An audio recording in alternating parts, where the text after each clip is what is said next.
Hello everyone and good morning. Welcome to the MLM Lunchtime Leadership Show. And we're going to go ahead and tag some people in this. Oh my God, I did not realize how sore my chest was until I just lifted my arm like that. Oh my goodness. We got to go to the gym for the first time in a long time yesterday, so that was great. Got to get back into it.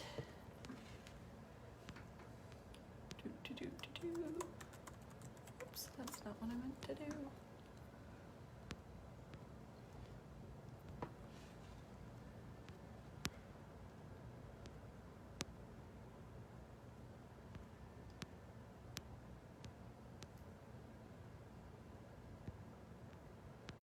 We need to reconnect. There we go. We're back. How you do anything is how you do everything. So you can't just be really good in your business area and then have really bad communication with people in your personal life, like your family and friends. It trickles in everywhere else, and people are going to see that. So can the person closest to you talk to you about anything? How comfortable are people with talking to you about touchy subjects, and how are they going to get better? Can you have a conversation with someone you strongly disagree with? This is very hard for some people because everybody has to be right, and if they're wrong, they're still right. So you have to be willing to just let it go and be able to just have a conversation with somebody, because you're not always going to be right about everything. And even if you don't agree with what they say, you can still agree to disagree and say, okay, I can see where you're going with that, and I can see it, but I think this way, but that's a very good way to look at it. But there's different ways to go about it where you can still agree with somebody but disagree. But that doesn't mean you need to go all out and be like, you're wrong, this is wrong, you're a terrible person because you do not agree with me. A lot of people do this. And especially bickering on Facebook. If you scroll through Facebook, whether it's health, politics, a TV show, people are always arguing about something. And it's funny because if you don't do these things and you look at people doing it, it looks stupid from the outside. Because you'll also see that people really don't do that in real life unless, people don't like get so outrageous with their conversations with other people in person, but it's always way more intensified online. And some people, depending on the subject, do get outrageous, which is why there is no drinking at holidays with my family on my dad's side. So, because this is an issue at my dad's house, we get into the politics and then it turns into a huge fight. So that is no longer allowed at our house. So don't miss out. People miss many opportunities for connection and the chance to build a deeper relationship because they do not make themselves approachable. So it has everything to do with how you conduct yourself and the messages you send to others. So with that, that is what I got out of this chapter today, and Jeff's going to go over the art of getting along. So, approachability, and Brandy said it best, it really is about self-confidence. I noticed, like, from the past when I grew up, I didn't have self-confidence, so therefore, I went into situations and felt, oh, these people aren't friendly, these people aren't this, these people, well, it was actually my fault, because John says it's really how you act, and how you approach a situation. Meaning, what's the body language? What are the habits, that you're doing? Jim, so sure. So that was just me. I felt self-conscious. I felt self-conscious because I kept looking into who I was, what I was doing, Evans, what's happening, and feeling weird about myself. Like, what are they thinking of me? Like, what do they know? And honestly, what I found is most people are so kind of into themselves usually that they're not thinking about you at all. And I learned that much, much later by reading the book How to Win Friends and Influence People by Dale Carnegie. Dale Carnegie talks a lot about kind of that internal mechanism of self-doubt and self-preservation. We don't like to put ourselves in situations where we feel vulnerable, where we feel like we can get taken advantage of. And typically, if you're around a lot of people you don't know, that's how you feel if you don't have self-esteem. So the people are like, well, I'm just quiet. I don't like to go to new places. Yeah, but it's a self-esteem issue is what it really is. Now, there are some people that don't like big crowds. I understand that. But when you don't like to go out at all, and there's always an excuse, and and some people don't even realize they do this, but how approachable are you to the most important people in your life? How are those people? How are they towards others? So what I've found is the more successful, the more approachable usually, especially in network marketing, direct sales, MLM, real estate. They're the people who are very easy to get along with. Can the people you're closest to talk about anything? And what I found is the majority of the people that I'm around that have large networks can talk about anything, any subject can be brought up, and at least have a conversation about it. It may not be something they love, it may not be something they're into, but they'll have a conversation with you about it. Can a conversation with someone you strongly disagree? So can you talk with somebody that you completely disagree with? I'm finding more and more that, especially in everyday life, people can't have conversations because they're so emotionally unstable, would be the best word. They're so emotionally unstable that they can't keep their together long enough to actually think through and have a conversation. It's my way or the highway. I'm going to throw a fit. I'm going to, curse at somebody. I'm going to burn down a building. Don't miss out. People miss many opportunities for connection and build a chance for a deeper relationship because they just can't make themselves approachable. Bill's here. What's up, sir? So it's everything to do with how you conduct yourself and what messages you're sending out to others. So that's what I was talking about, like how you are. Do you, are your eyes up? Are your eyes down? Is your head down? Are you slouched? You'll typically find depressed people in a depressed state. Their body language will be depressed, and that's how you can identify it very, very quickly if you're in a group or crowd of people, and it's kind of easy to point out and easy to bring along.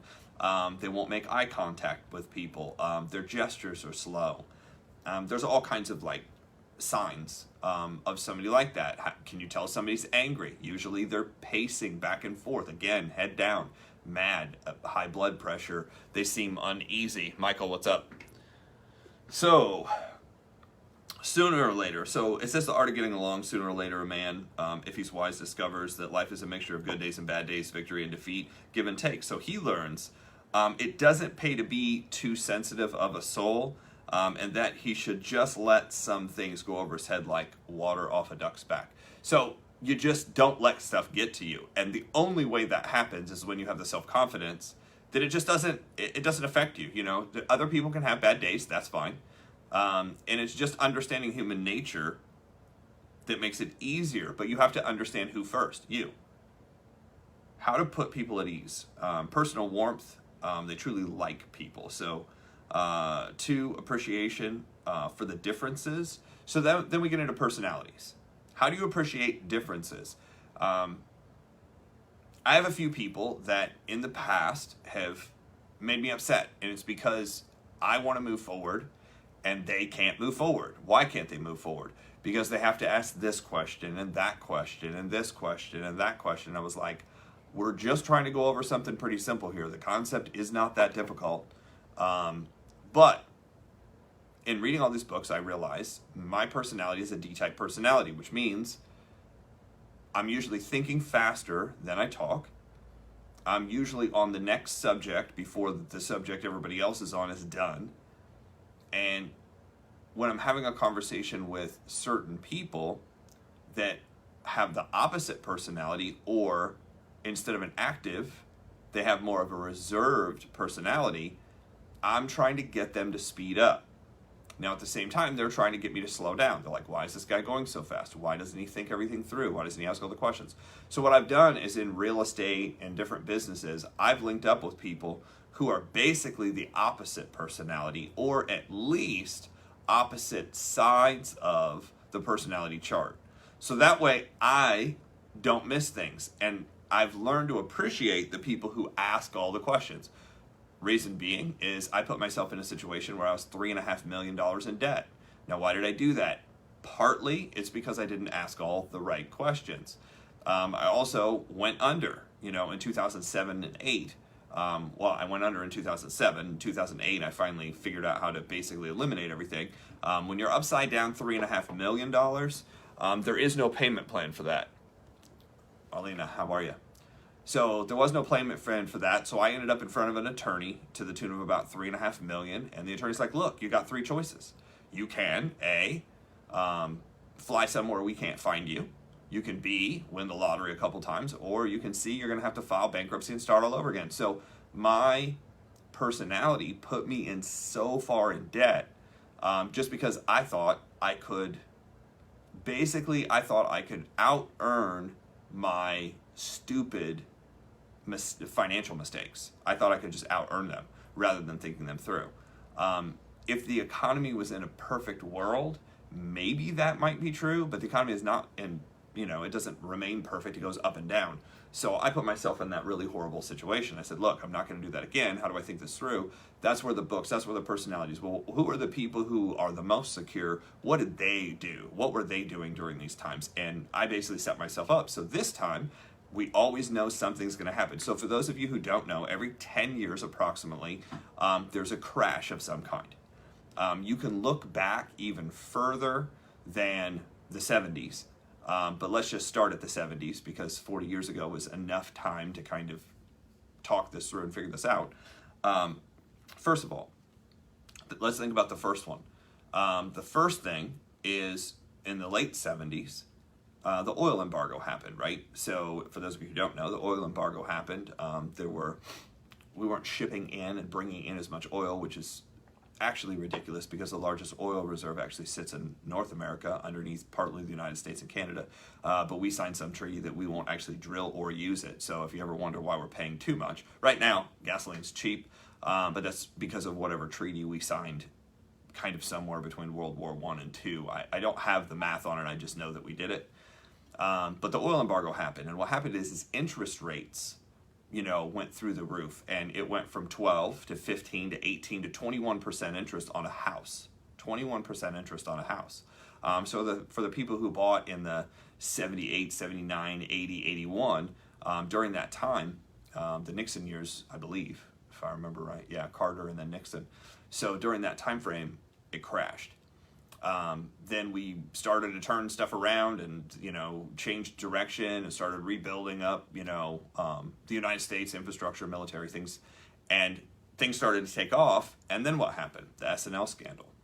The S&L was savings and loan scandal. And then 1987, the banking industry basically took a hit. It was called Black Tuesday, I believe, which was in October, if I remember right. Black Tuesday in October. The Dow crashed and adjusted is what they said. If the Dow adjusts by 500 points and you lose a fifth of all the money in the market, that's more than an adjustment, but it screwed everybody. And people went under. There were entire businesses that got wiped out. Jordan Belfort, for those of you who know that name, that was the day he started at a company that had been around for 150 years, and the same day they went out of business. So he started in the morning, by afternoon they were out of business, all the money was gone. That company completely was highly leveraged inside of certain industries that just got wiped out. So the company went under. That was 87. What happened in 1999? Approximately 10 years later, 13. 1999 was Y2K. And then the dot bombs, everybody was investing in all these fake companies that didn't exist, pets.com. I don't know if you remember that. They were spending like $1 million to $2 million on these commercials with a sock puppet trying to brand themselves, and the company completely went under. For those of you who don't know, 80% of all dog food, cat food, and pet supplies are all ran through one company. I don't even know why I know that, but it's a weird trivia. If you want to look it up. Then you have, so we're at 99, 2000, 7, 8, 9, 2007, we hear there's a mortgage crisis. In 2008, the entire economy, gets hit by the mortgage scandal. Basically what we were doing is we were packaging and selling off loans around the world, telling people that it was ABC paper when really it was, you know, it was HIJ. I mean, it was like way down the list. It was like 8, 9, and 10, but we just lied and packaged it differently, and sold it into the market. And all of a sudden, you know, 1/3 of those loans weren't performing the way they were supposed to, and all these people were heavily leveraged, so everybody just basically pulled their money from around the world. We crashed a couple economies that, you know, we probably won't take responsibility for, but it happened every 10 years. And then it's not a coincidence that the economy crashes about every 10 years. The people who are, not the people on TV, not the people who are talking the loudest, the people you never see. Most of these people, you wouldn't even know their names. But there is a higher group than everything we see on TV that is making decisions on what happens in the background. And they've been doing it for over 300 years. For those of you who know what I'm talking about, you know what I'm talking about. For those of you who don't, you're completely clueless and you're glued to your TV and you believe everything that they throw at you, which is unfortunate too. So, how does that get into personalities and what we're doing here? If you understand that the crash is coming and you understand the people around you, then you can plan differently and build differently. How does that help your direct sales network marketing business? It helps it a lot, because you're set up and okay when everybody else isn't. You can remain calm when everybody else isn't. You know, I knew people who freaked out. I know people who got depressed. I know people who have gained 25 pounds over the last, 60 days because they sat at home and just ate and watched every single thing about every infectious disease that's ever come on. You know, they're sitting there watching Outbreak every day, wondering what's going to happen next and when we're going to, nuke the city to get rid of the virus. People just lose their mind. We're looking for the people who can keep it together all the time, no matter what happens. So personalities, these different personalities you're going to have to deal with, and being able to understand that person, what they're going through, and being able to be level-headed and point out, hey, here's what happens. Let's not be in that situation next time. Kindness. Kindness is a language the dumb can speak and the deaf can hear and understand. That was Kristen Bove. Consistency of mood. Nobody likes to be around somebody who's overly dramatic all the time. You want to come to somebody, you want to be led by somebody that's kind of even keel all the time. They're never like so over the top, you need to take some medication to deal with them. But they're also not, going down and you've got to pick them up and drag them and, things will be better. People want that even keel, especially if you want to lead people. I found sensitivity towards people's feelings. You want to acknowledge, I was heard be empathetic, not sympathetic. Empathetic is, okay, I understand how you feel. I have felt that way too. But what I found is this, empathetic. Sympathetic is you stop what you're doing and you're trying to baby them and coddle them and this, that, and the other thing. And honestly, you'll get your rear end kicked in business trying to do that. But understanding of human weaknesses and exposure to their own. So understand that everybody has weaknesses, and that's where the personalities come in. What are people not good at? What are people good at? High I's tend not to be good at timing. The guy that we set up a meeting with today, of course, canceled because he didn't look at his schedule ahead of time, and his wife's like, oh yeah, you were supposed to do this. He didn't look at his schedule. It happens. We're okay with that, but also happens to be a high I. That's more likely to happen with that personality type. Why? Because they're always on the go. They always overlook things. That details is not their key. So it happens. Approachable people are honest about their abilities and shortcomings. They're willing to be told not what they want to hear, but what they need to hear. That was Ed Howe. And more of us, need that kind of coaching. 6, ability to forgive easily and quickly ask for forgiveness. People who hold grudges, a lot of times it's a self-esteem issue. You've been hurt so badly by this person's activity. Really?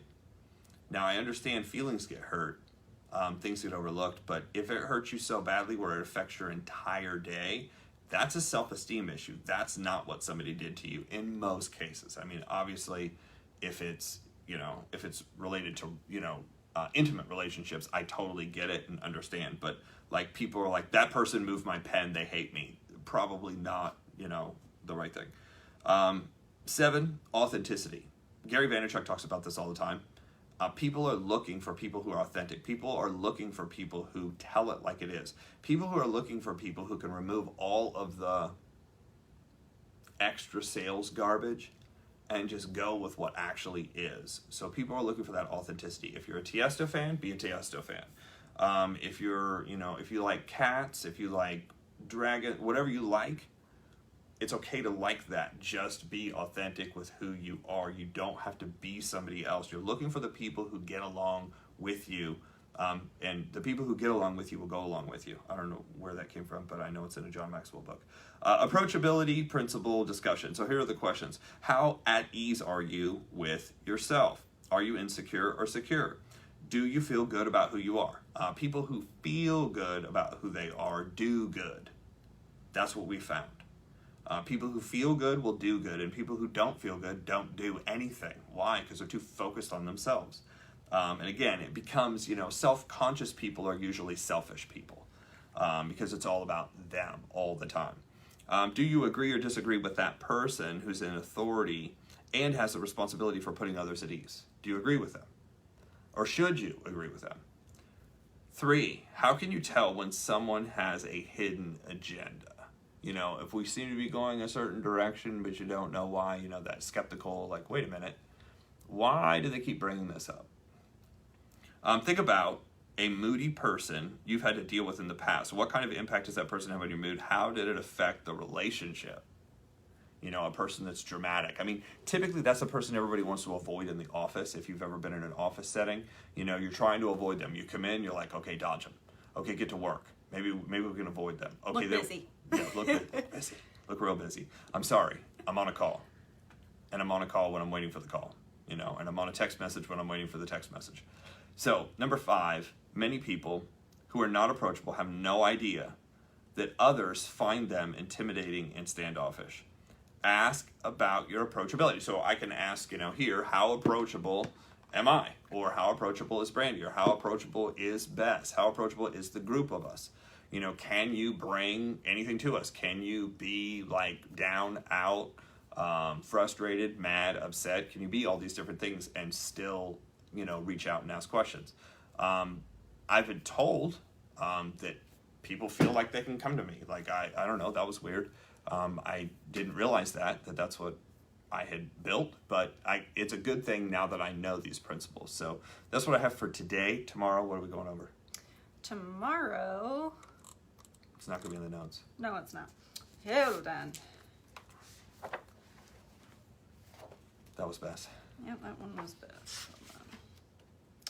The foxhole principle is what we're on. All right. Yep, so tomorrow we're going to be going over the foxhole principle. And if you guys would like our notes, we are going to be emailing them each time we go over. So if you would like those notes, I'm going to put the link in the comments below so you could go subscribe to that. Also, go follow us on YouTube. Each one of these videos is going to be uploaded to there, so that way if there's a book that you would like to go back to and re-listen to and take some notes, you can go and do that. And I think that's it for today. So we're going to rock and roll, get some work done, and we will see you tomorrow. Bye.